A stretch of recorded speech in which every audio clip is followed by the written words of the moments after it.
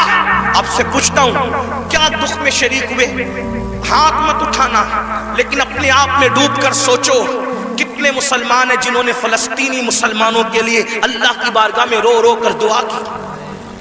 جو قوم اتنی خود غرض ہو کہ وہ اپنے پڑوس میں رہنے والے بھائی کے دکھ پر نہیں روتا، وہ فلسطینیوں کے دکھ پہ کیا روئے گا؟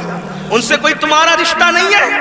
جن کی گود خالی ہو گئی، جن کے گھر ویران ہو گئے، آبادیاں قبرستانوں میں تبدیل ہو گئی، سوچو ان کے گھر کی چھت بھی ختم ہے، وہ بغیر چھت کے زندگی گزارے، جوان جوان عورتیں بیوہ ہو گئی ہیں، لاشیں اتنی لاشیں ہیں کہ پہچان نہیں ہو رہی ہے، دفن کرنے کے لیے جگہ کا معاملہ، کفن کا معاملہ۔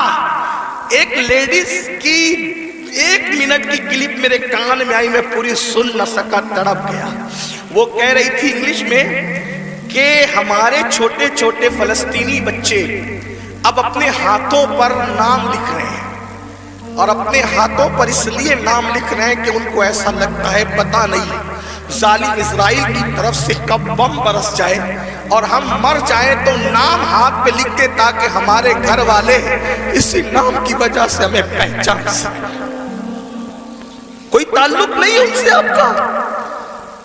آج بھی مسلمان مسجد کو ویران کرتا رہے گا، آج بھی زنا کی فلم دیکھو گے تم، آج بھی چہرے سے داڑھی مڈا کر گٹر میں پھینکو گے تم۔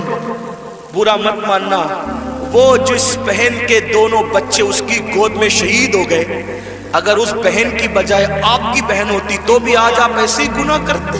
اللہ ان کی چھتیں جو برباد ہو گئی، اللہ نہ کرے اللہ تمہیں وہ دن کبھی نہ دکھائے، فقیر کی دعا ہے، اگر ان کی جگہ تمہارے بھی چھتیں ختم ہو جاتی تو تم ایسے ہی دینگا مستی کرتے، ایسے ہی عیش و عشرت کرتے؟ کوئی تعلق نہیں ہے ان سے، رشتہ بس اتنا ہی کہ وہ کلیپیں بانٹتے پھرو گروپ پر۔ ارے کم سے کم یہ تو سوچا ہوتا کہ ہزاروں کلومیٹر دور ہم ہیں، ان کی کوئی مدد نہیں کر سکتے۔ میں تو پورے ہندوستان میں لوگوں کو، نوجوانوں کو کہہ رہا ہوں، جنگ فلسطین میں ہو رہی ہے، اس جنگ کو لے کر ہندوستان کا ماحول خراب کرنے کی کوئی کوشش نہ کرے، اپنے ملک میں امن رکھو، روڈ پہ نکل کر غلط نعرہ نہیں لگانا، حالات خراب نہیں ہونا چاہیے۔ کیا مدد کر سکتے ہو؟ آسان طریقہ، 1450 سال پہلے رسول اللہ نے ہتھیار دیا، الدعاء صلاح المومن، دعا مومن کا ہتھیار ہے۔ روڈ پہ نکلنے کی بجائے 5 وقت مسجد کو بھر دو اور ہر مسلمان گڑ گڑا کر فلسطینیوں کی مدد کے لیے اللہ سے دعا کرے، بیت المقدس کی حفاظت کے لیے دعا کرے اور ظالموں کی بربادی کے لیے دعا کرے۔ ہتھیاروں میں جتنی طاقت نہیں ہے اس سے زیادہ طاقت اللہ نے مسلمانوں کی دعا میں رکھی ہے۔ انشاءاللہ تم گڑ گڑاؤ گے، گناہ سے توبہ کرو گے، دعا کرو گے، انشاءاللہ فلسطینیوں پر اللہ کی مدد نازل ہوگی، بیت المقدس کی حفاظت ہوگی، ظالم کیفر کردار تک پہنچے گا۔ لیکن بڑی معذرت کے ساتھ نہیں آتے ہو نا، مسجد کی طرف نہیں آتے ہو، سب طرف جانا چاہتے ہو، مسجد کی طرف نہیں آتے ہو۔ پھر کہتا ہوں کتے سے سیکھ لیا ہوتا، جب کوئی کتے کو ڈنڈا مارتا ہے تو کتا چلاتے ہوئے کسی اور کے دروازے پہ نہیں جاتا، کتا چلاتے ہوئے اپنے مالک کے دروازے پہ آتا ہے۔ کتے کو پتا ہے کوئی مار رہا ہے، اگر مار سے مجھے کوئی بچا سکتا ہے تو میرا مالک ہی بچا سکتا ہے۔ مسلمانوں، دنیا تمہیں اتنا پیٹ رہی ہے، دنیا تمہیں اتنا لوٹ رہی ہے، کتا پٹنے کے بعد مالک کی چوکھٹ پہ آ جاتا ہے، تم انسان ہو کر کب آؤ گے مالک کے دروازے پر؟ اللہ کے دروازے پہ کب آؤ گے؟ یاد رکھنا کل بھی اپنے مسائل کا حل اللہ کی چوکھٹ پہ تھا، خدا کے در پہ تھا، آج بھی اپنے مسائل کا حل اللہ کی بارگاہ میں ہے۔ پلٹ آؤ اللہ کی طرف، کہیں پناہ نہیں ملے گی، پناہ ملے گی تو اسی کی بارگاہ میں ملے گی۔ رجوع ہو جاؤ اس کی طرف، گناہ کر کے نہ کسی کو عزت ملی ہے نہ آپ کو عزت مل سکتی ہے۔ مجھے پتا ہے ان ہزاروں جوانوں میں کچھ ایسے سعادت مند چہرے مجھے نظر آ رہے ہیں جن کے دلوں میں واقعی امت کا درد ہے، قوم کا درد ہے۔ وہ پلٹیں گے، وہ توبہ کریں گے، وہ نادم ہوں گے۔ ہاں ہاں میری قوم کے جوانوں، ضرور یاد رکھو ہر دروازے پہ جا کر کے اگر انسان جرم کا اعتراف کرتا ہے، دنیا کی عدالتوں کا دستور ہے جہاں پر جرم کو قبول کر لو تو عدالتیں سزا سناتی ہے۔ ایک میرے اللہ کی عدالت ہے، وہاں جرم قبول کر لو تو سزا نہیں سنائی جاتی بلکہ معاف کر دیا جاتا ہے۔ ہر جگہ کا دستور ہے کہ اگر جرم قبول کر لو تو لوگ ذلیل کرتے ہیں، یہ میرے اللہ کی شان ہے۔ جرم قبول کر لو تو یحب التوابین کا خوبصورت تمغہ گلے میں ڈال دیا جاتا ہے اور محبوب بنا لیا جاتا ہے۔ تو آؤ نا میرے بھائیو، اللہ سے دور کیوں ہو؟ وہ اللہ جس کا فرمان ہے کوئی میری طرف چل کے آتا ہے تو میری رحمتیں اس کی طرف دوڑ کر جاتی ہے۔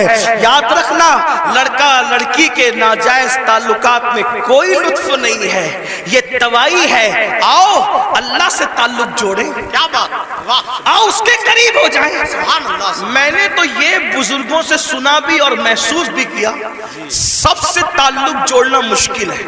توجہ ہے؟ کیا بات جی حضرت، رضا نگر رامپور والوں توجہ ہے، گرد نواز سے آنے والے سب سے تعلقات بنانا مشکل ہے۔ سب سے آسان اگر کسی سے تعلق بنانا ہے تو اللہ سے۔ جلدی ناراض نہیں ہوتا، سبحان اللہ، توجہ، کیا بات، جلدی ناراض نہیں ہوتا، جلدی راضی ہو جاتا۔ واہ، رب کو منانا بہت آسان ہے، لیکن یہ میری قوم کی جفاکاریوں کا ماتم کون کرے؟ سب کو منانا چاہتے ہیں، رب کو نہیں منانا چاہتے، کیونکہ رب کی ناراضگی کی ان کے پاس اہمیت کیا ہے؟ سیٹ ناراض نہیں ہونا چاہیے، بیوی ناراض نہیں ہونا، حتیٰ کہ جن بچوں کو ہم نے پیدا کیا، جو ہم سے پیدا، وہ بچے ناراض نہیں ہونا چاہیے۔ بچے کہے بیٹا ابا کھلونا لے کر آنا، بھول گئے تو کہتے بیٹا سوری، سوری بیٹا نہیں لا سکا، بھول گیا نا، کل لائیں گے، اس سنڈے نہیں لے کر کے چلے تفریح کے لیے۔ ہم بھی 50 بار سوری بول چکے اپنے بچوں کو، اس لیے کہہ رہا ہوں۔ ہاں لیکن آپ سے پوچھتا ہوں، اپنے چھوٹے چھوٹے بچوں کو منانے کی فکر ہے، وہ یار وہ رب، آپ ذرا غور کرو اس کی نعمت پہ غور کرو۔ چلے بات میں ختم کرنے لگا تھا، لیکن ایک بات بہت سوچنے کی ہے جی حضرت، اس کی نعمتوں پہ غور کرو۔ اللہ تعالیٰ پیدا ہونے سے لے کے مرے دم تک ہمیں آکسیجن دیتا ہے، اپنے گھر پہ کیا بل آتا ہے مہینے کا؟ کیا بات، کسی گھر بھیجا اللہ پاک نے کوئی بل بھیجا؟ کچھ مانگا اللہ نے؟ اگر 8 گھنٹے ڈاکٹر آکسیجن لگائے نا تو اتنا لمبا بل آتا ہے کہ انسان سوچنے لگتا ہے کہ میں کہاں چلا گیا تھا۔ یہی ہے نا جی، ڈاکٹر نے 8 گھنٹے کی آکسیجن دی تو ہزاروں وصول کر لیا، ہے نا؟ ہے نا؟ اللہ تعالیٰ نے پوری زندگی آکسیجن ہمیں فری میں، کچھ مانگا؟ بولو کچھ مانگا اللہ نے؟ مجھے بتاؤ تو صحیح، کچھ مانگا اللہ نے؟ کچھ نہیں۔ یہ زمین اللہ نے دی ہے چلنے کی، آسمان کا سائبان۔ میرے بھائی جب سوتے ہو نا تو یہ کیڑے مکوڑے ہمارے ناک اور کان میں نہیں جاتے۔ 99% لوگوں کے کان میں کیڑے مکوڑے، حالانکہ کیڑے کی فطرت ہے کہ جب سوراخ دیکھے گا تو اس میں گھس جائے گا۔ کیوں نہیں جاتے پتہ ہے؟ 60 فرشتے ہر انسان پر اللہ نے حفاظت کے لیے مقرر کر رکھا ہے۔ کیا ہے، ناک اور کان میں کیڑے بھی نہ جائے میرا اللہ بچاتا ہے۔ سوچو تو صحیح نہیں، غور کرو۔ گھر سے نکلتے ہو نا اللہ کا نام لے کر، 2 فرشتے حفاظت کے لیے مقرر کرتا ہے جب تک گھر پر لوٹ نہیں جاتے۔ ماں کے سینے میں دودھ کس نے پیدا کیا؟ پیدا ہونے سے پہلے اللہ نے، اور سینے میں دودھ پیدا کرنے کے بعد ماں کے دل میں ممتا بھی پیدا کی کہ اس کو پلا۔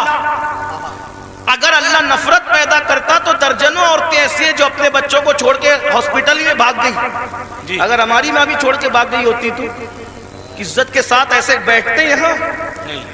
تو اس ماں کے دل میں کس نے پیار دیا؟ خود سردی میں ہمارے پیشاب پہ سوتی رہی اور ہمیں گرم بستر پہ سلایا. کس نے پیار دیا اس کے دل میں؟ اللہ نے. کھڑے ہونے کی طاقت کس نے دی؟ جاؤ لنگڑوں سے پوچھو پیر کی قیمت کیا ہوتی ہے. جاؤ پوچھو. جتنی بے وفائی کرنا ہے میرے اللہ کے ساتھ کر لو، ایک دن اللہ کی عدالت ہے. اندھوں سے پوچھو آنکھ کی قیمت کیا ہوتی ہے. اگر اللہ آنکھ چھین لے اربوں خربوں روپے بھی دے کر کے تم اخیارے نہیں ہو سکتے. اسی کی دی ہوئی آنکھوں سے اسی کی نافرمانی اس کے نبی کے دل پہ کیا گزرتی ہوگی؟ سوچو تو صحیح. جا کر کے پوچھو زبان کی قیمت کیا ہوتی ہے، جس کی آواز نہیں نکلتی، جس کو منہ نہیں ہے. اتنی ساری نعمتیں لے کر بیٹھے ہو، پھر اس سے بے وفائی. اقبال نے کہا تھا بتوں کو تجھ سے امید، بتوں سے تجھ کو امیدیں، خدا سے نامی دی. مجھے بتا تو صحیح اور کافری کیا ہے؟ کفر کس چیز کا نام ہے؟ کہتے ہو اللہ نے ہمیں دیا کیا؟ میں نے کہا لگا قیمت آنکھ کی، لگا قیمت کان کی، لگا قیمت زبان کی، لگا قیمت کڈنیوں کی، لگا قیمت خون کی. ارے جن کو ڈائلیسس کیا جاتا ہے ان کو کتنے روپے ہر مہینے خرچ کرنے ہوتے ہیں. میرا اللہ روزانہ تازہ خون پیدا کرتا ہے. کچھ مانگتا ہے اس کے عوض میں؟ کچھ نہیں مانگتا. پھر بھی اس سے بے وفائی. کب تک ادھر ادھر بھٹکتے رہو گے؟ موت ہے. کب تک اس سے جفا کرو گے؟ موت ہے. کب تک اس کو ناراض کرو گے؟ موت ہے. میرے بھائیوں اتنا سوچو، دنیا میں اتنا دیا ہے، آخرت میں کتنا دے گا؟ وفادار تو بن کے دیکھ، وفادار تو بن کے دیکھ. سب کے لیے روئے ہونا، کبھی میرے اللہ کے لیے بھی رو کے دیکھ. سب سے دوستی کا ہاتھ بڑھایا نا، کبھی اس کے بھی دوستی کا ہاتھ اس سے بھی بڑھا کے دیکھو. کبھی ادھر بھی قریب آ کر دیکھو. میں پورے یقین سے کہہ رہا ہوں جس دن تم اس کے ہو جاؤ گے تمہیں کسی کی دعا کی ضرورت بھی نہیں پڑے گی. تم خود جس کے سر پہ ہاتھ رکھ دو گے اس کی قسمت بدل جائے گی. جس کے گھر میں تم جا کے بیٹھ جاؤ گے برکتوں کا نزول ہوگا. اس کے ہو کے تو دیکھو. آسان ہے اس کا بننا. گناہ سے نکلو، توبہ کرو، اللہ کو مناؤ، اللہ کو گڑ گڑاؤ، اللہ کی بارگاہ میں گڑ گڑاؤ، آہو بکا کرو. سب کے لیے رو چکے، اس کے لیے رو کے دیکھو کتنا سکون ملتا ہے. سب کے پاس گڑ گڑا چکے، اس کے پاس گڑ گڑا کے دیکھو کتنا قرار ملتا ہے. سب کے یہاں عرضیاں لگا چکے، اس کی بارگاہ میں عرضیاں لگا کر کے دیکھو. آخری جو بات کہنی ہے سنیں. ایک بہت خوبصورت جوان تھے، حضور علیہ السلام ان سے پیار کرتے تھے کیونکہ جوانی میں وہ سردار بن گئے تھے. سردار کس کے؟ قبیلے کے. قبیلے کے سردار بن گئے تھے. اس خوبصورت جوان کا نام حدیث میں دہیہ کلبی آتا ہے. بنو کلب کے سردار تھے، دہیہ نام تھا، دہیہ کلبی. حضور کی تمنا تھی یہ جوان سدھر جائے. یہ جوان، حضور جوانوں سے بہت پیار کرتے تھے اور جوانوں کے سدھرنے پہ حضور کو بڑی خوشی ہوتی تھی. اور حضور علیہ السلام جن جوانوں کے پیچھے قوم ہوتی تھی ان جوانوں کے لیے بہت دعائیں بھی کرتے تھے، اس لیے کہ جوان جوان ہوتا ہے. حضور کی خاص توجہ جوانوں کی طرف تھی. دیکھو حضور علیہ السلام کے صحابہ حضور کے پردہ فرمانے کے تقریباً آدھی صدی تک کے لوگوں کی رہنمائی کرتے رہے، بلکہ پونا صدی تک. تو جو لوگ سب جوان تھے تبھی تو نا. سعد ابن ابی وقاص اس وقت جنگ میں شریک ہوئے جب ان کے چہرے پہ داڑھی بھی نہیں نکلی تھی. مولا علی 9 سال یا 8 سال کی عمر کے تھے جب آپ نے کلمہ پڑھا. حضرت سیدنا فاروق اعظم 30-32 سال کے تھے جب آپ نے کلمہ پڑھا. حضور نے ٹارگٹ جوانوں کو کیا. اس لیے میرا بھی دلچسپی کا عنوان میری قوم کے جوان ہے. مجھے پتا ہے جب کوئی جوان سدھرے گا انقلاب آئے گا، بلکہ جوان سدھرے گا تو بڈھے اور بچے دونوں سدھر جائیں گے. کیوں؟ کیونکہ جب جوان بیٹا مسجد جائے گا، جوان بیٹا مسجد جائے گا تو بوڑھا تو شرم کے مارے مسجد آنا ہی ہے کہ وہ سدھر گیا گیا, اب میرے پیر قبر میں لٹک رہے, میں گھر میں کیسے بیٹھوں. اس نے تو سدھرنا ہی ہے, لیکن جوان باپ کو جب بچہ مسجد جاتے دیکھے گا تو بچہ باپ کی انگلی پکڑ کر خود ہی جائے گا. تو ایک جوان سدھار دو, گھر کے دو خود ہی سدھر جائیں گے. اس لیے اقبال نے بھی جوان کو ٹارگٹ کیا, کہتے نہیں تیرا نشیمن قصر سلطانی کے گنبد پر, نہیں تیرا نشیمن قصر سلطانی کے گنبد پر, تو شاہی ہے بسیرا کر پہاڑوں کی چٹانوں میں. اور عقابی روح جب بیدار ہوتی ہے جوانوں میں, نظر آتی ہے ان کو اپنی منزل آسمانوں میں. چھوڑ دو گناہ, اگر جوانی میں گناہ چھوڑ دو گے اللہ کے محبوب بن جاؤ گے, اللہ کے مقبول بن جاؤ گے. جوانی میں گناہ چھوڑ دو گے, توبہ کرو گے, جنت میں رسول اللہ کا پڑوس نصیب ہوگا. اگر جوانی میں گناہ چھوڑ دو گے اللہ بڑھاپا عزت سے بھرپور کر دے گا. جو لوگ جوانی میں گناہ چھوڑتے ہیں اللہ انہیں عزت والا بڑھاپا عطا کرتا ہے, وقار والا بڑھاپا عطا کرتا ہے. تو یاد رکھیے.